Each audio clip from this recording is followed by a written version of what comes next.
8-maydan 12-maygacha Vnukovo aeroportida yo'lovchilarni tekshirish choralari kuchaytiriladi. Moskvadagi G'alaba paradiga 30 ga yaqin davlat rahbarlari tashrif buyuradi.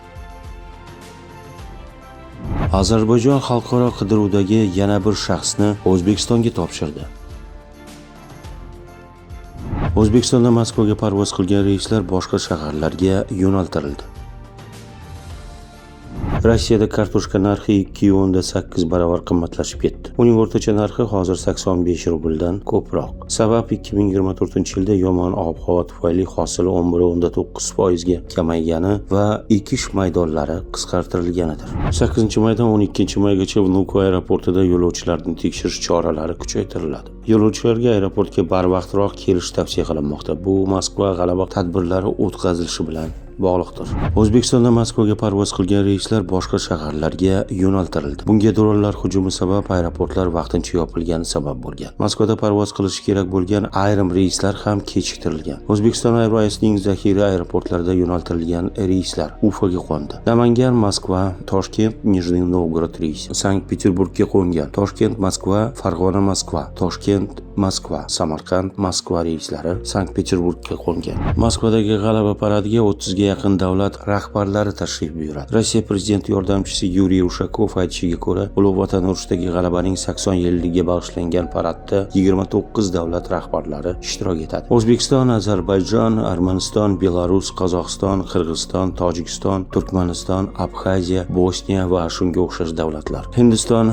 Nikaragua va Janubiy Afrika ham yuqori darajada ishtirok etadi. Rossiya Belarus ittifoq davlati bosh kotiblari, yangi taraqqiyot, yangi prezidenti ishtirok etadi. 13 davlat askarlari Qizil maydondan tantanali saf tortib o'tishadi. O'zbekiston, Ozarbayjon, Vyetnam, Belarus, Misr, Qozog'iston, Xitoy, Qirg'iziston, Laos, Mo'g'uliston, Myanma, Tojikiston va Turkmaniston davlatlari. Ozarbayjon xalqaro qidiruvdagi yana bir shaxsni O'zbekistonga topshirdi. 2000-yilda tug'ilgan O'zbekiston Respublikasi fuqarosining jinoyat javobgarlikka tortilishi uchun ekstraditsiya qilinishi yuzasidan O'zbekiston Bosh prokuraturasining so'rovi qanoatlantirildi. Bu haqda Ozarbayjon Respublikasi Bosh prokuraturasi xabar berdi. Qayd etilishicha, O'zbekistonda katta miqdorda zarar yetkazish bilan bog'liq firibgarlik jinoyatini sodir etganlikda ayblanib, xalqaro qidiruvda bo'lgan fuqaro joriy yilning fevral oyida Ozarbayjonda aniqlanib qo'lga olingan va unga nisbatan hibsga olish ehtiyot chorasi qo'llanilgan. Fuqarolik, oila va jinoyat ishlari bo'yicha huquqiy yordam va huquqiy munosabatlar to'g'risidagi 2002-yil 7-oktyabrdagi konvensiyaga asosan ayblanuvchining ekstraditsiyasi vatanga topshirilishi haqida qaror qabul qilinib, u O'zbekistonning vakolatli organlari Ozarbayjon Adliya vazirligi xizmatining maxsus konvoyi kuzatuvida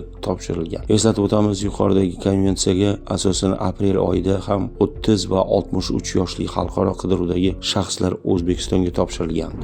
Ukraina Moskvaga ommaviy dron hujumi uyushtirdi. O'zbekiston uchoqlari esa yo'nalishini o'zgartirdi. 6-may kuni Rossiya poytaxti Moskva shahri Ukraina tomonidan ommaviy dron hujumiga uchradi. Oqibatda shahar aeroportlari samolyotlar uchun yopildi. Bu haqda Rossiya Mudofaa vazirligi tayanib RBK xabar berdi. Rossiya Mudofaa vazirligi ma'lumotlariga ko'ra, 6-may oqshomida Rossiya hududida ustida jami 57 ta Ukraina droni yo'q qilingan. Ulardan 31tasi Bryansk viloyati, 14tasi Kursk viloyati, 7tasi esa Orlov viloyati ustida urib tushirilgan. Moskva viloyati hududida taxminan soat 1:00 dan 2 gacha bo'lgan vaqt oralig'ida 20 ga yaqin Ukraina droni yo'q qilingan. Kunning ikkinchi yarmida esa soat 17:38 da yana 2 dron, 18:42 da esa yana bir dron urib tushirilgan. Bugun kun davomida Mudofaa vazirligi kuchlari dushman dronlar hujumini qaytarmoqda. Hozirda Moskva tomon tushayotgan yana 2 dron yo'q qilindi, deb yozdi Moskva meri Sergey Sobyanin. Qo'ng'iroq 22:52 da u yana 3 ta dron urib tushirilganini bildirgan. 6-may tongidan boshlab Rossiyaning turli hududlarida aeroportlar vaqtincha yopildi. Rosaviatsk, Samara, Kaluga, Nijniy Novgorod, Kazan, Tambov, Yaroslavl shaharlaridagi aeroportlarda xavfsizlik nuqtai nazaridan parvozlar to'xtatilganini bildirdi. Moskva atrofida Zhukovskiy, Vnukovo va Domodedovo aeroportlari ham vaqtincha yopildi. Soat 21:19 da Zhukovskiy aeroporti, 22:03 da esa Sochi aeroportida ham cheklovlar qayta joriy etildi. Avvalroq Rossiya Ukrainaning turli hududlarida o'qqa tushishi oqibatida kamida 1 kishi halok bo'lib, yana 13 kishi yaralangan. Qo'shni Qozog'istonga o'tamiz. Qozog'istonda radikal deb atalgan dindorlar qo'lga olindi. Qozog'iston Milliy xavfsizlik qo'mitasi ma'lumotlariga ko'ra, mamlakatning 4 viloyatida rasmiylar terrorizmni targ'ib qilish va diniy adovatni qo'zg'atishda gumonlanayotgan 4 fuqaro qo'lga olingan. Operatsiyalar bir vaqtning o'zida Astana, Abay, Aqto'be va Turkiston viloyatlarida o'tkazilgan. Rasmiy bayonotga ko'ra, tintuvlar chog'ida moddiy dalil olingan. Qozog'iston rasmiylarining aytishicha, hibsga olinganlardan biri muqaddam sudlangan va ularning barchasi 12 yilga ozodlikdan mahrum etilishi mumkin.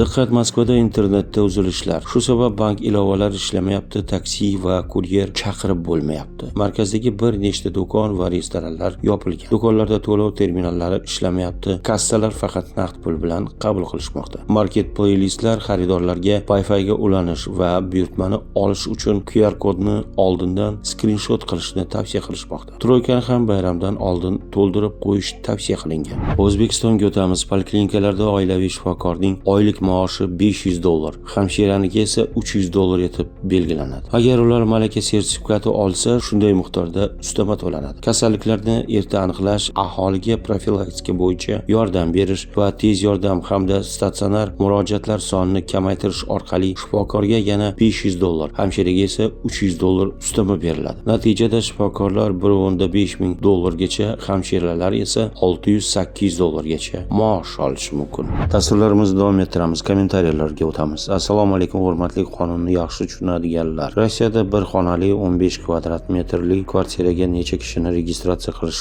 qonun ijozat beradi? Kim javob bersa oldindan kattakon rahmat. Ayni paytda hozir uy egalarini registratsiya bo'yicha juda ham qattiq tekshirishlar olib bormoqda. Shuning uchun bitta kvartiraga 5 tadan ortiq fuqaroni registratsiya qila olmaysiz.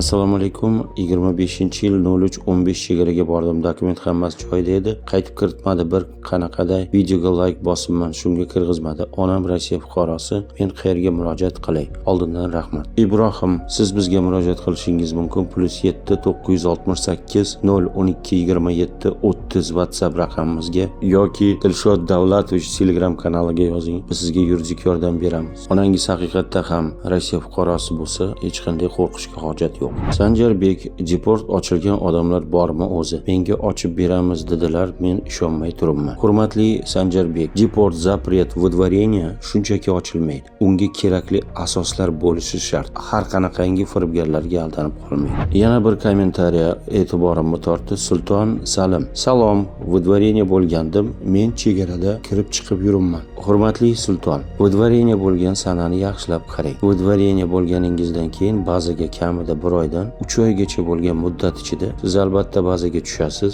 Ana undan keyin yo chiqa olmay qolasiz yoki umuman Rossiya hududiga kira olmay qolasiz. Shuni ham inobatga oling. Kanalımızga obuna bo'ling, like va podpiska tugmasini bosishni unutmang. Fikr va mulohazalaringizni kommentariyada qoldiring.